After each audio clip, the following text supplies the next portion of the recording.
Hi guys.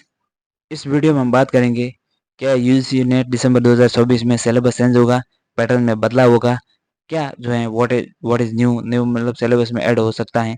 बहुत सारी चीज़ें, बहुत सारे सवाल कहीं ना कहीं एक नेट एस्पिरेंट के माइंड में गूंज रहे हैं, क्योंकि बहुत से ऐसे सवाल है। अगर हम बात की जाए पीपल डेवलप एनवायरनमेंट वाला टॉपिक है, या फिर आईसीटी या टेक्नोलॉजी वाला टॉपिक है, क्योंकि पुराना जो सिलेबस 2018 में जो चेंज हुआ था, उस समय नया जो सिलेबस आया था, जो पहले नेट के 3 पेपर होते थे, सब्जेक्ट के 2 और एक जो है जीके का या रिसर्च का हम कह सकते हैं वो पेपर होता था। तो पेपर 1 और पेपर 2 वाला जब से कॉन्सेप्ट आया है, उस समय यही पैटर्न चल रहा है। तो हो सकता है आपको चैलेंज और चेंजेस हो सकते हैं, क्योंकि एनवायरनमेंट में बहुत सारे इनिशिएटिव, नए-नए पेरिस एग्रीमेंट वगैरह ये सारी चीज़ें, उसके बाद में भी बहुत सारी चीज़ें हुई हैं और न्यू टेक्नोलॉजी हैं, और ये जो नए-नए इनिशिएटिव आते हैं वो चेंजेस होते रहते हैं, लेकिन सिलेबस में कोई अभी तक सुधार हुआ नहीं है। तो कहीं न कहीं जो है सिलेबस में चेंज होने की थोड़ी संभावना है।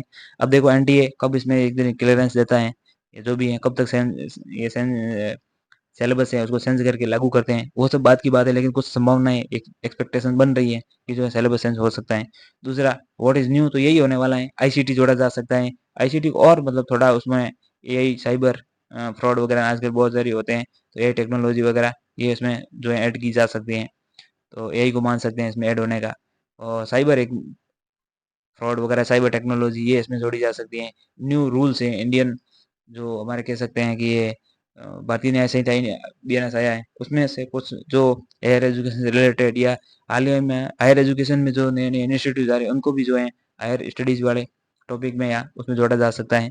और बाकी करंट में बहुत सारी चीज़ें हो रही हैं, वो तो शायद है ही, आते ही हैं करंट तो रिलेटेड इससे। बहुत ये कुछ टॉपिक्स हैं, कुछ चीज़ें हैं जो इसमें जोड़ी जा सकती हैं, या फिर कुछ और ऐसे जोड़ा जा सकता है कि पीएचडी इंटरेस्ट के लिए भी हो रहा है, तो इसमें कुछ और जो है सब्जेक्ट में या कुछ चेंजेस किए जा सकते हैं। तो बहुत सारी चीज़ें हैं। हालाँकि यूनिवर्सिटी और यूजीसी और अदर यूनिवर्सिटीज़ के बीच में भी इश्यू चल रहा है पीएचडी वाला, किस प्रकार ये पीएचडी एंट्रेंस एग्ज़ाम करवाएँगे, क्या प्रोसीजर रहेगा। हालाँकि एनटीए ने 3 बार इस बार जो जारी कर दिया है, 3 में, यानी कि 3 कैटेगरी में रिजल्ट, जेआरएफ, असिस्टेंट प्रोफेसर और पीएचडी ओनली।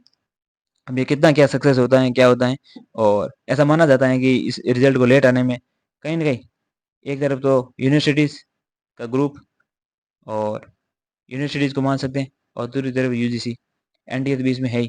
तो इन दोनों के बीच में डिस्प्यूट चल रहे थे एक तरीके से, और उस वजह से रिजल्ट लेट हुआ है, या एनटीए और यूजीसी को मान सकते हैं। इन सब इश्यूज़ की वजह से ये रिजल्ट भी लेट हुआ था।